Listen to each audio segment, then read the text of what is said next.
आइए थोड़ा सा संसद के बारे में चर्चा कर ली जाए। पार्लियामेंट को अगर हम आसान शब्दों में कहें तो is the legislative organ of union government. और संविधान में संसद के बारे में आर्टिकल 79 से लेकर के 122 तक, अनुच्छेद 79 से लेकर 122 तक उपबंध किए गए हैं, व्यवस्था बताई गई है, जिसमें संसद के गठन के बारे में, संरचना के बारे में, अवधि, पदाधिकारी, इनके विशेषाधिकार और संसदीय प्रक्रियाओं आदि के बारे में विस्तृत विवरण है। अगर हम पार्ट 5 का भाग 5 जो संघ वाला भाग है, उसमें अगर हम अध्याय 2 खोलेंगे तो वहीं सबसे पहले आर्टिकल 79 मिलता है, जो ये बताता है कि संघ के लिए एक संसद होगी और संसद राष्ट्रपति और 2 सदनों से मिलकर बनेगी, राज्यसभा और लोकसभा। यहां एक ध्यान देने की बात यह है कि सामान्य भाषा में जब हम बातचीत करने लगते हैं तो हम संसद का मतलब समझ लेते हैं कि लोकसभा राज्यसभा से ही समझते हैं।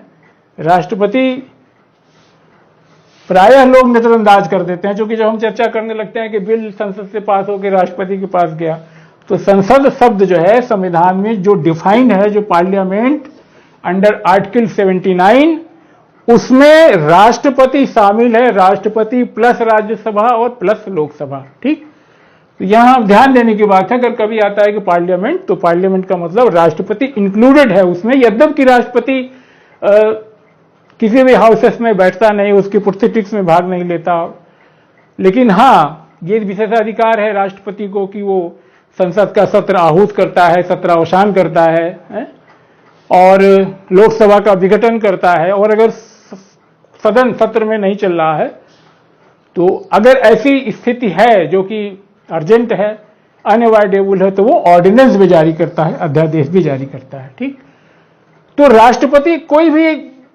अगर सामान्यतः होता यह है कि जब हम संसद के दोनों सदन की जगह हम संसद प्रयोग कर देते हैं, तो संसद के दोनों सदनों से अगर कोई भी विधेयक पास होता है तो बिना राष्ट्रपति के सहमति के वो विधि या कानून नहीं बनता। और राष्ट्रपति जो है संसद का, पार्लियामेंट का अविभाज्य अंग है। यानी आर्टिकल 79 ये बताता है कि president plus Rajya Sabha plus Lok Sabha मिलकर संसद बनेगी। ये बात स्पष्ट हो गई। भारत में अगर हम देखें तो हमने संसदीय प्रणाली ब्रिटेन से ली, लेकिन ऐसा नहीं है कि हमने बिल्कुल ब्रिटेन से उनकी नकल कर ली है। शुरुआत में ही देखें कि ब्रिटेन में संसद सर्वोच्च है, ब्रिटेन की पार्लियामेंट सॉवरिन है। डिलोमी जैसा कहते हैं कि ब्रिटेन की पार्लियामेंट स्त्री को पुरुष, पुरुष को स्त्री बनाने के सिवाय कोई भी कार्य कर सकती है। जानते हैं कि ब्रिटेन में साधारण विधि संवैधानिक विधि का रूप ले लेती है? तो वहां जो संसद को इतने अधिकार हैं, संसद संप्रभु है, वो भारत में नहीं है। हमारे यहां संविधान सर्वोच्च है और संविधान संघ को या संसद को जिन विषयों पे कानून बनाने की शक्ति देता है वे उसी पे कानून बना सकते हैं। उसके अलावा उनके द्वारा किया गया कोई ऐसा कृत्य जो संविधान की परिधि के बाहर है, तो सर्वोच्च न्यायालय वहां बैठा हुआ है, हमारी जुडिशरी, उसे नल और वाइड घोषित कर सकती है। अगर हम सेटअप देखें तो ब्रिटेन में राजा रानी होते हैं, राजा रानी के बाद हाउस ऑफ लॉर्ड्स होता है, फिर हाउस ऑफ कॉमन्स होता है। हमारे यहाँ राष्ट्रपति, फिर राज्यसभा, फिर लोकसभा। इसीलिए कहा जाता है कि crown in parliament and president in parliament, इसको इस रूप में भी कहते हैं। और यूनाइटेड स्टेट्स में हम जहां संसदीय प्रणाली में हम जानते हैं कि विधायिका और कार्यपालिका में परस्पर अंतर संबंध होता है, और यही इसकी खूबसूरती है कि ये ज्यादा प्रभावकारी व्यवस्था देता है। इस पे सरकार पे नियंत्रण अन्य व्यवस्था की अपेक्षा ज्यादा अच्छा होता है। और जहां एक तरफ विधायिका कानून बनाती है, वहीं कार्यपालिका की जिम्मेदारी है उसको अमल करना। और विधायिका अनेक संसदीय प्रक्रियाओं में अनेक माध्यम से सरकार पर नियंत्रण रखती है, वाद विवाद के द्वारा, आलोचना के द्वारा, प्रश्न पूछ के। अभी आगे उसको हम पढ़ते हैं प्रक्रियाओं में। लेकिन यूनाइटेड स्टेट्स में जहां प्रेसिडेंशियल फॉर्म ऑफ गवर्नमेंट है, वहां पे विधायिका और कार्यपालिका के अलग पृथकीकरण पे जोर दिया जाता है। वहां प्रेसिडेंट होता है और वहां के कांग्रेस में अपर हाउस, सीनियर हाउस कहिए, अपर हाउस कहिए, हाउस ऑफ एल्डर्स, वहां पे सीनेट होती है और हाउस ऑफ रिप्रेजेंटेटिव होते हैं। ये बात है, छोटी सी बात, ये हमने समझ ली। 79। अब हम 80 देखते हैं। आर्टिकल 80 अगर हम आएंगे तो 79 ये बताया कि राष्ट्रपति प्लस राज्यसभा प्लस लोकसभा मिलकर संसद बनाएंगे, और संसद में राष्ट्रपति हमने पढ़ लिया। अब हम पढ़ेंगे क्या, राज्यसभा। आर्टिकल 80 राज्यसभा की व्यवस्था करता है। राज्यसभा में आर्टिकल 80 के अनुसार कुल 250 सदस्यों की व्यवस्था की गई, जिसमें 12 नॉमिनेटेड होते हैं। हमारे 12 नॉमिनेटेड होते हैं, राष्ट्रपति जिसे नामित करते हैं, नाम निर्देशन करते हैं, जिन्हें कला, साहित्य, विज्ञान और समाज सेवा इसमें विशेष योग्यता होती है, जिससे उनकी योग्यता का लाभ उठाया जा सके। और आर्टिकल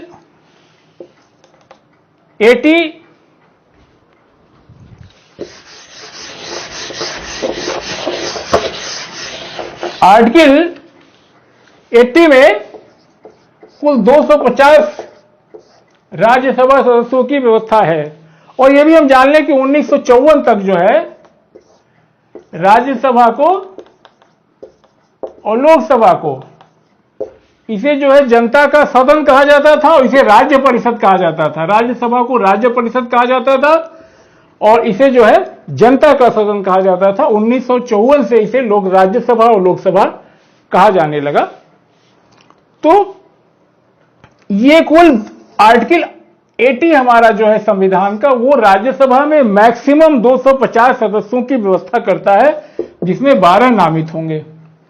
और राज्यसभा, अगर संविधान की चौथी अनुसूची पे हम नजर डालें तो राज्यसभा में वर्तमान सदस्यों की संख्या कुल 245 है, जिसमें से अगर हम 12 निकाल दें तो 233 बचते हैं। 12 जो नाम निर्देशन वाले हैं। अभी जो संविधान की चौथी अनुसूची में राज्यसभा की सूची दी हुई है, उसमें 3 प्रकार के सदस्य। एक तो राज्यों के प्रतिनिधि हैं, राज्यों के प्रतिनिधि वहां के विधानसभा के द्वारा आनुपातिक प्रतिनिधित्व के आधार पर चुने जाते हैं। और अन्य देशों में जैसे यूनाइटेड स्टेट्स में, स्विट्जरलैंड में, ऑस्ट्रेलिया में ये व्यवस्था है कि उनके यहां सीनेट में सारे स्टेट से, जैसे यूनाइटेड स्टेट्स में सीनेट में 2-2 मेंबर आते हैं उनके 50 राज्यों से और कुल 100 की संख्या है। बट हमारे यहां ऐसा नहीं। हमारे यहां ऐसा है कि राज्यसभा में जो स्थान दिया गया है चौथी अनुसूची में राज्यों को, वो उनकी जनसंख्या के आधार पर आधारित है। वो उनकी जनसंख्या के आधार पर है, पॉपुलेशन बेस्ड है। जैसे उत्तर प्रदेश की पॉपुलेशन ज्यादा है तो राज्यसभा में 31 मेंबर हैं, और त्रिपुरा की वहां 1 है। त्रिपुराई के अगर आप 7 सिस्टर्स देखेंगे तो अगर असम को छोड़ दिया जाए, जहां 7 राज्यसभा से सांसद आते हैं, तो बाकी 6 स्टेट्स में एक ही है। तो यहां हम त्रिपुरा की बात करें तो 31 से लेकर के 1 तक ये जनसंख्या के आधार पे, पॉपुलेशन के आधार पे हैं। और अभी जो सूची है 245 की, उसमें 12 नाम निर्देशन वाले हो गए। और यूनियन टेरिटरीज भी को भी निर्वाचक मंडल के द्वारा आनुपातिक प्रतिनिधि से राज्यसभा में अपने प्रतिनिधि चुनने का अधिकार है। तो हमारे याद रख लीजिए कि 233 बचे, 245 में से 12 निकालने के बाद 28 जो आते हैं कहां से, 28 राज्यों से 225 आएंगे। बाकी जो 9 यूनियन टेरिटरीज हैं, संघ राज्य क्षेत्र हैं, वहां से 3 हैं, 3 संघ राज्य क्षेत्र, 3 यूटीज है। और 3 यूटीज से हमारे यहां जो है 8 मेंबर आते हैं, यानी जम्मू एंड कश्मीर से 4, राष्ट्रीय राजधानी क्षेत्र नई दिल्ली से 3 और पांडिचेरी से 1, 4, 3, 7, 1, 8। ये 8 जो है यूनियन टेरिटरीज से आते हैं राज्यसभा में। तो याद रख लीजिए कि 28 राज्यों से 225 प्रतिनिधि हैं राज्यसभा के, और 9 यूनियन टेरिटरीज में सिर्फ 3 को रिप्रेजेंटेशन है। ये पॉपुलेशन के कारण ऐसा है। और ये 8 सीटें हैं, यानी 225 और 8, 233। 8 में जम्मू कश्मीर में 4 राज्यसभा के सांसद, यूटीज में राष्ट्रीय राजधानी क्षेत्र दिल्ली में 3 और पांडिचेरी में 1, 8 अगर निकाल दें तो 225 राज्यों से और 8 यूनियन टेरिटरी से आते हैं और 12 नाम निर्देशन करता है राष्ट्रपति। ये जो कला, साहित्य, विज्ञान या समाज सेवा में जिनकी विशेष योग्यता होती है, जिससे कि देश को, सदन को उसका लाभ मिल सके। ठीक, अब हम देख लेते हैं आर्टिकल 80 हम लोग देख लिए। अब देख लेते हैं 81। 80 में राज्यसभा की संरचना के बारे में था 80 में, और 81 में जो है ये लोकसभा की संरचना, यानी कंपोजिशन ऑफ लोकसभा।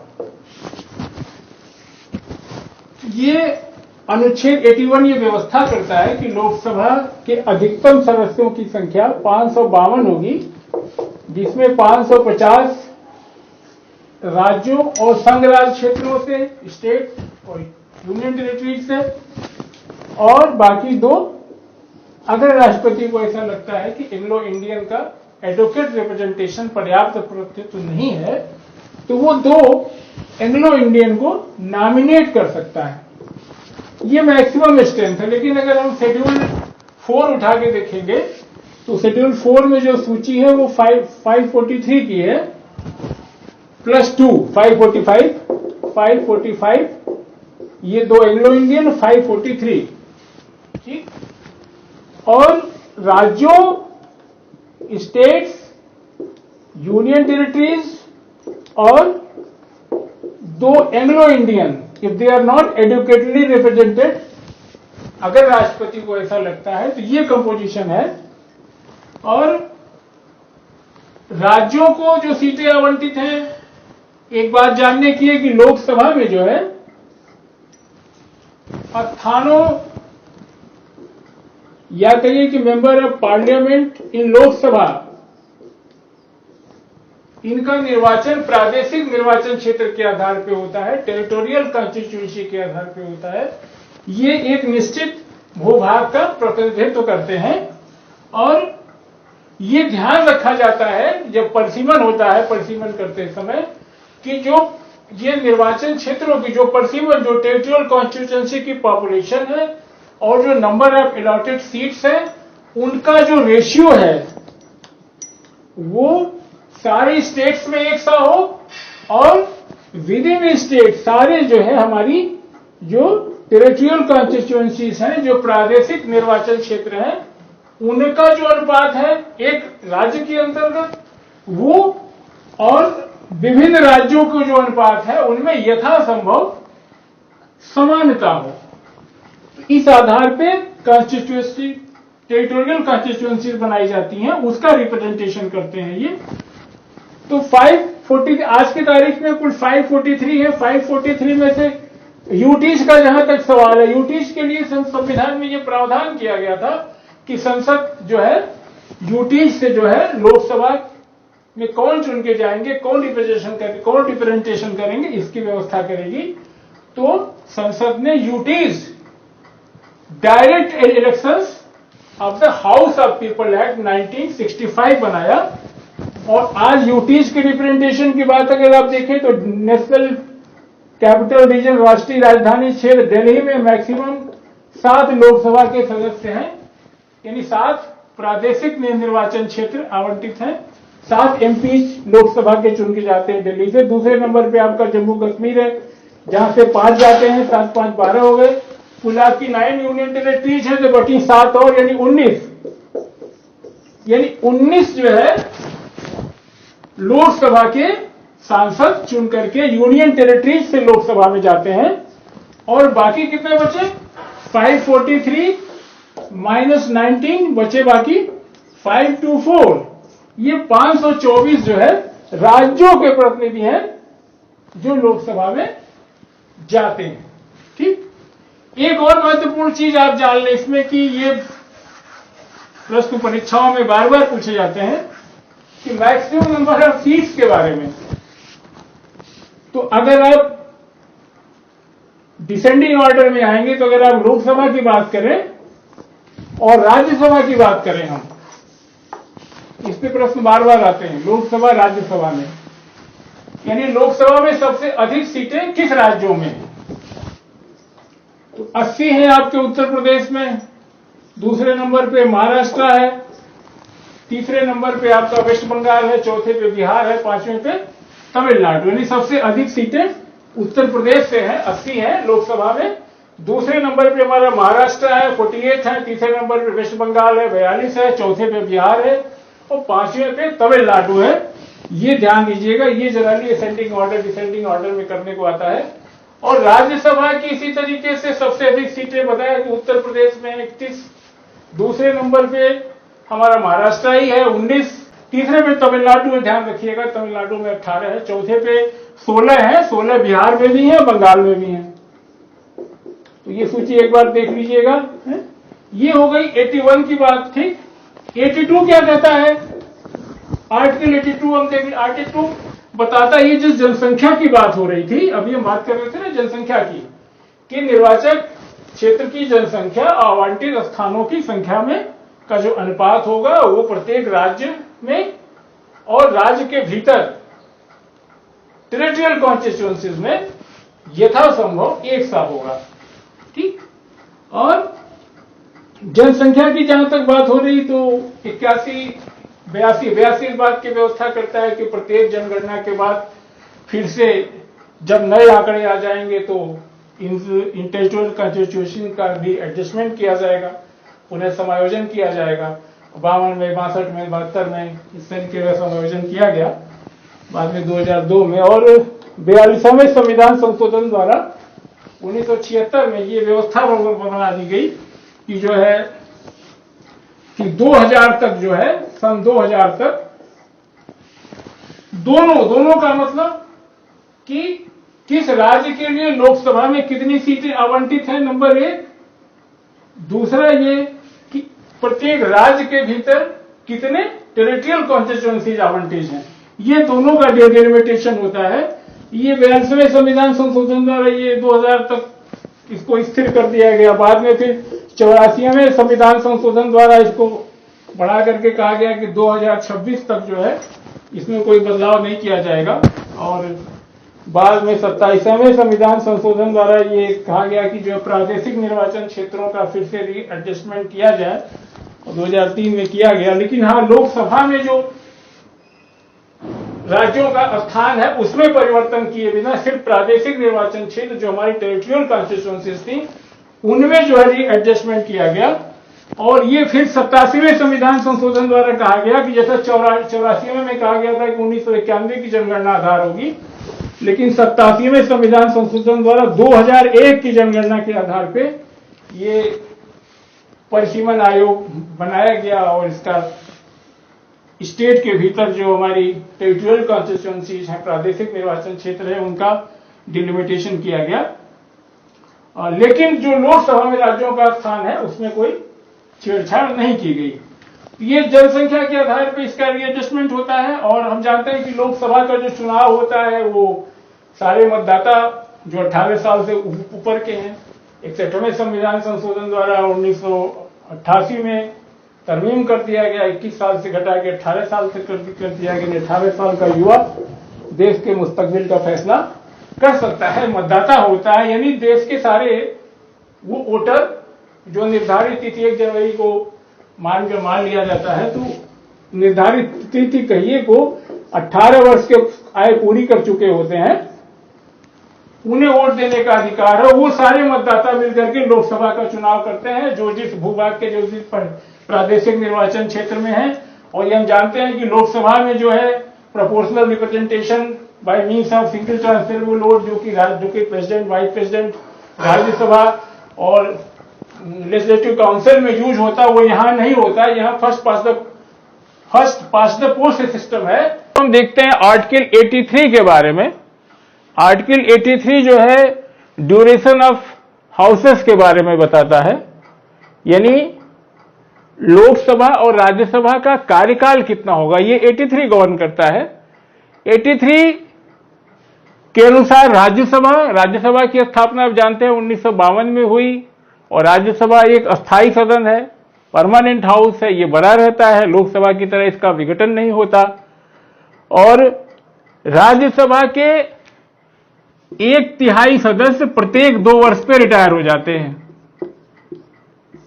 और जो नॉमिनेटेड मेंबर होते हैं वो तीसरे साल वर्ष के आरंभ में उनका नॉमिनेशन होता है, उनका मनोनयन होता है, मनोनीत होते हैं।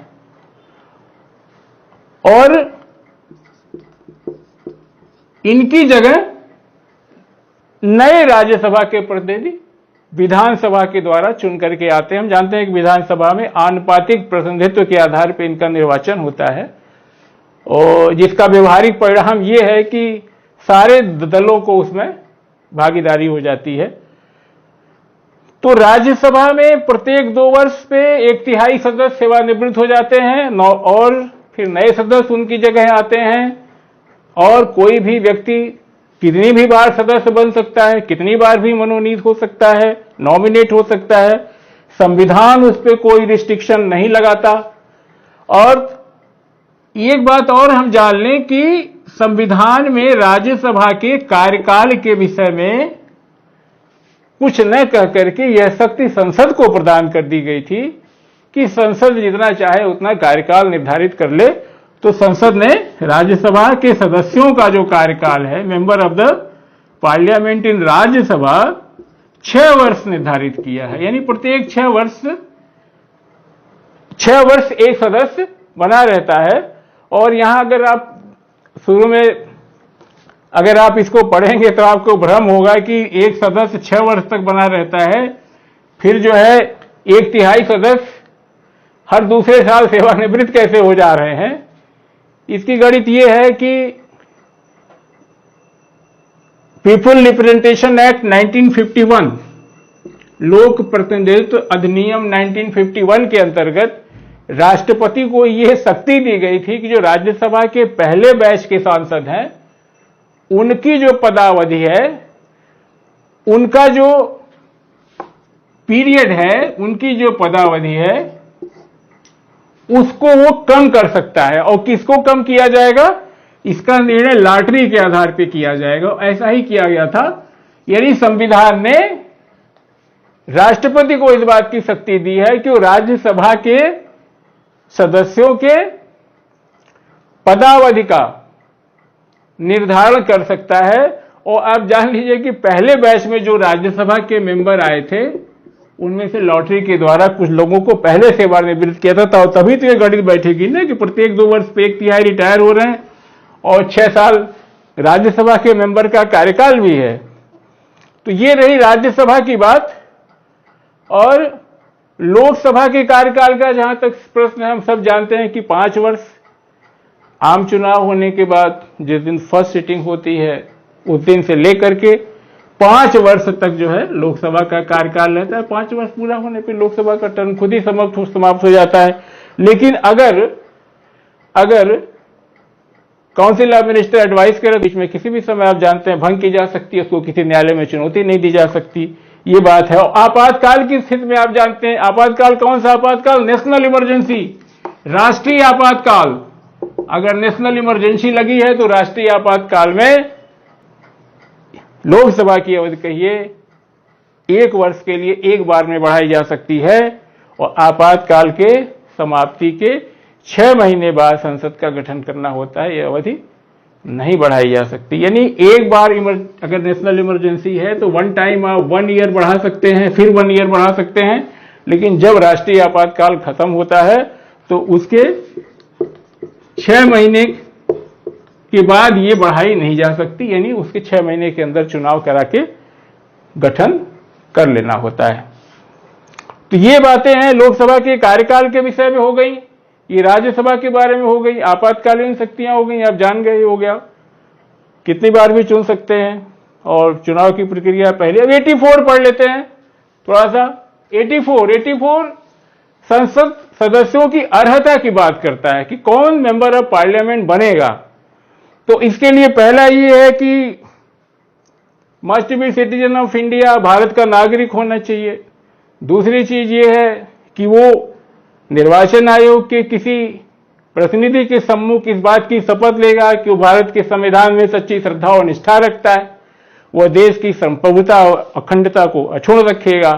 और तीसरा राज्यसभा के केस में ये है क्वालिफिकेशन कि आप जो व्यक्ति चुनाव लड़ रहा है उसे 30 साल का होना चाहिए और लोकसभा के में है ये 25 साल का होना चाहिए। ये उम्र एक योग्यता है, ठीक। और चौथी बात ये कही गई कि अन्य जो संसद निर्धारित करे। तो संसद ने PR act, representation of people act, representation of people act 1951 के अंतर्गत 2 अर्हताएं और बढ़ाई। वो ये कि लोकसभा या राज्यसभा जिसके लिए भी मेंबर ऑफ पार्लियामेंट जहां से चुनाव लड़ रहा है वो वहां के राज्य का और या यूनियन टेरिटरीज का रजिस्टर्ड पंजीकृत मतदाता होना चाहिए। जो वहां की निर्वाचक नामावली है, जो इलेक्टोरल रोल है, उसमें उसका नाम होना चाहिए। दूसरा केस ये था, पीपल लिबरेशन एक्ट में जो 1951 में जो अर्हता जोड़ी गई वो ये था कि अगर आप किसी एससी या एसटी सीट के लिए चुनाव लड़ रहे हैं तो आपको भारत के राज्य में या यूटीज में उस एससी एसटी समुदाय का सदस्य होना चाहिए। वो सामान्य सीट से चुनाव लड़ सकता है, लेकिन अगर एससी एसटी से कोई व्यक्ति चुनाव लड़ना चाहता है सीट पे तो उसके लिए यह आवश्यक है कि वो किसी स्टेट या यूनियन टेरिटरीज में इस वर्ग का सदस्य हो। ये 2 अर्हताएं संसद द्वारा निर्धारित की गई।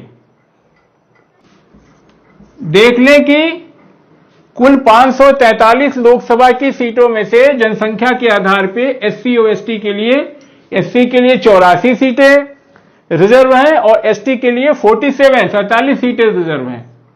ये ध्यान रखिएगा, 543 आउट ऑफ 543 एससी के लिए 84 हैं और एसटी के लिए 47 हैं। और परीक्षाओं में ये क्रम बार बार आता है कि अनुसूचित जाति की सीटें आरक्षित हैं घटते क्रम में बढ़ते क्रम में। तो याद रखिएगा कि एससी के लिए आरक्षित सबसे अधिक सीट उत्तर प्रदेश में 17 है, दूसरे पे वेस्ट बंगाल 10, तमिलनाडु 7, बिहार 6, यानी यूपी, बंगाल, तमिलनाडु, बिहार ये जनसंख्या के आधार पे ये एससी के लिए। एसटी के लिए सबसे अधिक आरक्षित सीटें मध्य प्रदेश में 6 हैं और दूसरे स्थान पे 5 है, झारखंड उड़ीसा दोनों में 5-5 हैं। और तीसरे स्थान पे एसटी के लिए अनुसूचित जनजाति के लिए 4 सीट आरक्षित हैं। ये 4 एमपी, छत्तीसगढ़, गुजरात तीनों में हैं। ये बात भी थोड़ा सा ध्यान रखने की है। तो हम पढ़ रहे थे कि संसद सदस्यों की अर्हता के बारे में। तो देखें, पीपल लिबरेशन एक्ट 1951 के द्वारा 2 और अर्हताएं जोड़ी गई। एक कि आप वहां के पंजीकृत मतदाता होइए, दूसरा ये जोड़ा गया। और राज्यसभा के केस में 2003 में ये कर दिया गया कि कोई भी उम्मीदवार कहीं से भी, किसी भी राज्य या यूनियन टेरिटरीज का है, वो कहीं से चुनाव लड़ सकता है। लेकिन लोकसभा में ऐसा नहीं है। लोकसभा से वहां का जो है पंजीकृत मतदाता होना चाहिए, अभी अनिवार्यता है। लेकिन राज्यसभा में 2003 में जो आवास की अनिवार्यता थी हटा दी गई। राज्यसभा के लिए कोई देश में किसी भी स्थान से चुनाव लड़ सकता है। और इसको 2003 वाले इस कानून को चुनौती भी दी गई थी, बट सुप्रीम कोर्ट ने इसको 2006 में अपील कर दिया, कहा यह कानून सही है। तो ये है। और दूसरी बात है आरक्षित की सीट किसके बारे में, कि अगर एससी एसटी से आप कहीं चुनाव लड़ रहे हैं उस सीट पर, तो आपको कहीं का, किसी राज्य का, यूनियन टेरिटरीज का, उस समुदाय का सदस्य होना चाहिए। ये 2 बातें। और संविधान ने कुछ इन डिस्क्वालिफिकेशंस भी कहिए निर्धारित की हैं। संविधान ने जो है, संविधान में कुछ जो है निर्हरताएं, डिस्क्वालिफिकेशन भी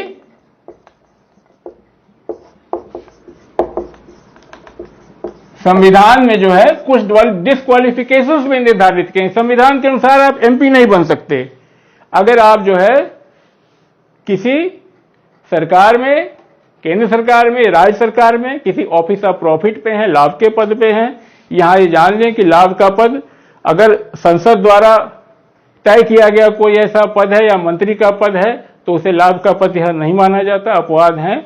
लेकिन सामान्य तौर पे पहला ये है कि आप जो है किसी केंद्र सरकार या राज्य सरकार में किसी लाभ के पद पे नहीं होंगे।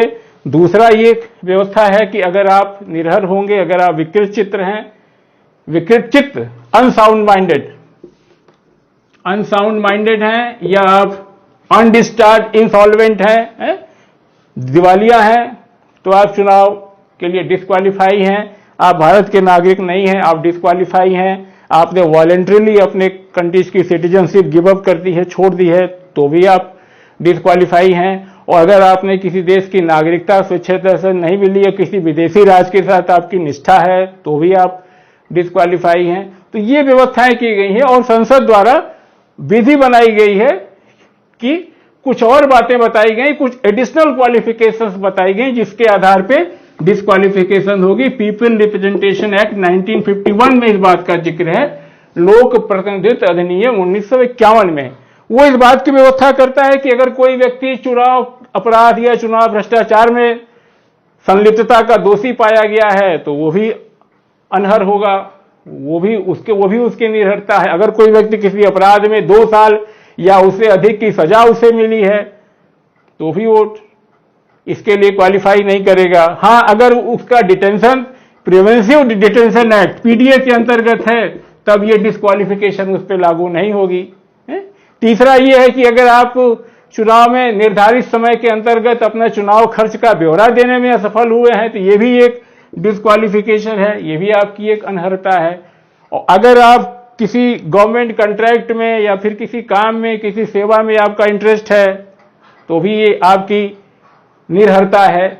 और अगर कोई ऐसा कॉरपोरेशन है, निगम है जिसका 25% शेयर सरकार के पास है, अगर उसमें और किसी ऑफिस ऑफ प्रॉफिट पे है, आप उसके डायरेक्टर हैं, मैनेजिंग डायरेक्टर हैं, तो भी आप डिस्क्वालीफाई अनएलिजिबल हैं। अगर भ्रष्टाचार में, करप्शन में या निष्ठाहीनता के कारण, डिसलॉयल्टी के कारण आपको सरकारी सेवा से डिसमिस किया गया है तो भी आप इस एक्ट के अंतर्गत निर्भर हैं, डिस्क्वालीफाई हैं। अगर आप जो है विभिन्न समूहों में, डिफरेंट ग्रुप्स में इनिमिटी फैलाते हैं, शत्रुता फैलाते हैं और रिश्वतखोरी में संलग्न है तो भी आप जो है संलग्न है या रिश्वतखोरी में आपको दंड मिल चुका है, ये कहिए। अगर आपको पनिशमेंट मिला हुआ है रिश्वतखोरी में या विभिन्न समूहों के बीच में क्या कहते हैं शत्रुता बढ़ाने के लिए, इनिमिटी बढ़ाने के लिए, तो भी होगा। और अगर ये एक बात और भी है कि अगर आप प्रीचिंग एंड प्रोपोगेशन कर रहे हैं इस तरह का छुआछूत का, दहेज का या सती प्रथा, इस तरह की सामाजिक बुराइयों के अपराध में अगर आपको कोई सजा हुई है, आप प्रचार कर रहे थे सती प्रथा के पक्ष में, आप प्रचार कर रहे थे अनटचेबिलिटी के पक्ष में, आप प्रचार कर रहे थे दहेज के पक्ष में, डाउरी भी याद रखिएगा इसमें है दहेज के पक्ष में, तो अगर इसमें आपको कोई पनिशमेंट हुई है इसके प्रीच और प्रोपोगेशन करते के लिए तो भी आप डिस्क्वालीफाई। ये पिछली बार आईएएस मेंस में आया था, तो ये डिस्क्वालिफिकेशन के लिए, तो ये डिस्क्वालिफिकेशन आप पढ़ लीजिएगा, मोटी मोटी बातें मैंने बता दी और ये 8 बातें हो गई। इसके अलावा अब हम देखते हैं कि मेंबर ऑफ पार्लियामेंट के डिस्क्वालिफिकेशन की अगर कोई ऐसी बात आती है निर्भरता की तो उस पर राष्ट्रपति फैसला करेगा, प्रेसिडेंट फैसला करेगा और प्रेसिडेंट फैसला करने के पहले आप जानते हैं इलेक्शन कमीशन से, चुनाव आयोग से कंसल्ट करेगा। ये इसकी बातें हैं। और अब देख लेते हैं anti defection law. Anti defection law schedule 10 के अंतर्गत है, उसके अंतर्गत भी मेंबर ऑफ पार्लियामेंट की निर्भरता हो सकती है। उसमें क्या प्रावधान है? 4 प्रावधान है। अगर कोई व्यक्ति किसी पार्टी के टिकट से चुनाव लड़के आया है और स्वेच्छा से वॉलंटरली कोई राजनीतिक दल छोड़ करके जिसके टिकट से चुनाव लड़के आया है दूसरी पार्टी ज्वाइन कर लेता है। दूसरी कंडीशन उसके लिए है जो कोई निर्दलीय इंडिपेंडेंट चुनाव लड़के आया है वो किसी पॉलिटिकल पार्टी को ज्वाइन कर ले। तीसरा कंडीशन ये है कि अगर कोई नॉमिनेटेड मेंबर है और नॉमिनेटेड मेंबर के केस में है कि अगर वो चुनाव नॉमिनेट होने के बाद 6 महीने 6 मंथ्स के बाद कोई पॉलिटिकल पार्टी ज्वाइन करेगा तो वो डिस्क्वालीफाई हो जाएगा। नहीं कहने का मतलब है 6 महीने के पहले ज्वाइन कर सकता है। तो ये 3 चीजें हो गई। अगर जिसके टिकट पे लड़के आया है उसको छोड़ के वॉलंटरी दूसरी पार्टी को ज्वाइन कर लेता है, डिस्क्वालीफाई। इंडिपेंडेंट आया है, कोई पार्टी पॉलिटिकल दूसरी पार्टी ज्वाइन कर लिया, डिस्क्वालीफाई। तीसरा है अगर कोई नॉमिनेटेड मेंबर है वो अगर 6 महीने के बाद कोई पॉलिटिकल पार्टी ज्वाइन करता है, डिस्क्वालीफाई। एक चौथा और है कि अगर कोई पार्टी के निर्देश जो भी इशू होता है उसके विरोध में, अगर दिशा निर्देशों के विरोध में मतदान करता है, यह भी गंभीर बात है कि व्हिप जारी हो गया कि इनको वोट देना है या अब्सटेन करना है। अगर आप उसके अपने पार्टी के दिशा निर्देशों के विरुद्ध मतदान करते हैं तो भी आप जो है डिस्क्वालीफाई हो जाएंगे। ठीक है, ये 4 बातें हैं और इसका फैसला आप जानते हैं कि लोकसभा में लोकसभा का अध्यक्ष, राज्यसभा में राज्यसभा का सभापति करेगा। लेकिन अगर पीड़ित व्यक्ति चाहे तो सुप्रीम कोर्ट में जाकर के उसके रिव्यू के लिए जा सकता है। ये 1992 में सुप्रीम कोर्ट का जजमेंट था। ये निर्भरता की डिस्क्वालिफिकेशन की बातें एंटी डिफेक्शन एक्ट के अंतर्गत थी, वो निर्भरता की बातें हो गई। संक्षेप में यही बातें हैं। ओके, जय हिंद।